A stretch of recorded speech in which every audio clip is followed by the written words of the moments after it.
안녕하세요. 반갑습니다. 궁합 인연에 대해서 오늘 말씀드리겠습니다.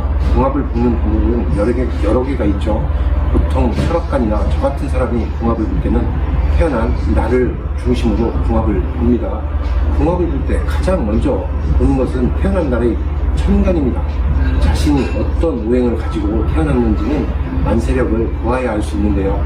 예전에는 만세력이라는 책으로 자신의 사주팔자와 오행을 알아보았는데 요즘은 스마트폰의 어플로 손쉽게 알 수 있는 시대가 되었습니다. 만세력이라는 어플을 받고 거기에 생년월일을 넣으면 다음과 같이 8개의 글자가 대운의 흐름과 같이 나오는데요. 이것을 보고 관계를 파악하게 됩니다. 바로 이 글자가 본인 자신입니다. 우리가 흔히 띠로 궁합을 본다고 알고 있는데 띠가 아닌 일간, 즉 자신이 태어난 날을 기준으로 궁합을 보는 것입니다. 궁합이 좋다고 끝까지 행복하고 궁합이 나쁘다고 모두 헤어지는 것은 아닙니다. 매일같이 부수고 싸우며 며칠 있으면 언제 그랬냐 싶게 다시 좋아지는 커플이 있는 반면 조용히 잘 만나는 줄 알았는데 헤어지는 커플도 있으니 결국은 각자의 인내와 배려가 관계에서 첫 번째가 된 것입니다. 궁합을 따지기 전 상대에 대한 배려와 정성을 다하는 것이 가장 먼저가 될 것입니다. 만세력을 통해 자신이 태어난 날을 알았다면, 예를 들어 갑자의 생이라면 갑이라는 글자가 일간이고 자라는 글자가 일지라고 합니다. 위에 있는 글자는 정신적 부분이고 밑에 있는 일지는 실제적으로 일어나는 행동적인 부분을 나타냅니다. 그럼 일간을 기준으로 말씀드리겠습니다. 철학본이나 이런 곳에서 당신은 나무의 기운이다, 물의 기운을 가지고 태어났다, 이런 말들을 많이 들으셨을 것입니다.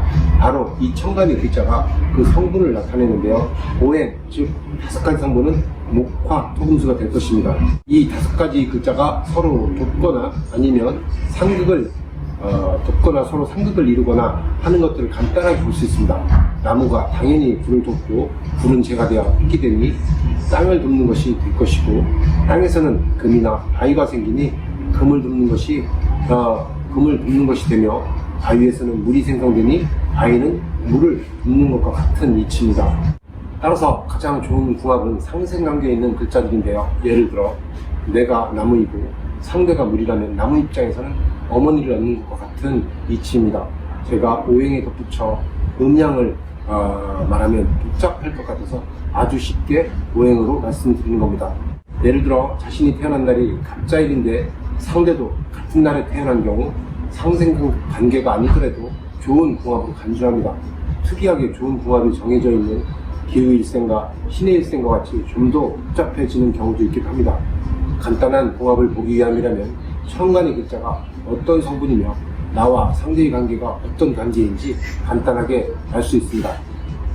다음은 밑에 글자의 구조를 보게 되는데요. 이건 역시 오행과 상생을 먼저 보는 것은 맞으나 이 글자가 실제적인 행동으로 이어지는 글자라고 생각하시면 됩니다. 이 부분은 사주를 전혀 모르는 분들이라면 알기 쉽지 않은 부분인데요. 이 아래의 글자 지지를 가지고 속궁합 등 실제적인 결과를 보게 되는 것입니다. 사막, 방학, 육합 혹은 원진과 충동을 보고 실제로 일어날 관계 등을 보게 되는 것이죠. 어찌 보면 밑에의 글자가 더 중요한 것이 됩니다. 그러나 모든 규칙을 다 알 수 없으니 지지에 어떤 성분을 가졌는지부터 따져보셔야 합니다. 자부터 해까지 12개의 글자가 있는데 이중 자와 해는 물이고 그러면 내가 기후일에 태어났는데 상대가 병술이라면 위아래로 다 생을 하는 관계가 될 것이고, 반대로 내가 기후인데 상대가 신해이면 내가 위아래로 다 생을 하는 관계가 있다니 우선 오행만 따진다면 괜찮은 궁합이 되는 것입니다. 만세력에서 자신이 어떤 오행의 속성을 가졌는지 한번 보시고요. 상대 또한 어떤 속성을 가진 일주인지 살펴보시면 간단한 궁합은 보실 수 있을 것입니다.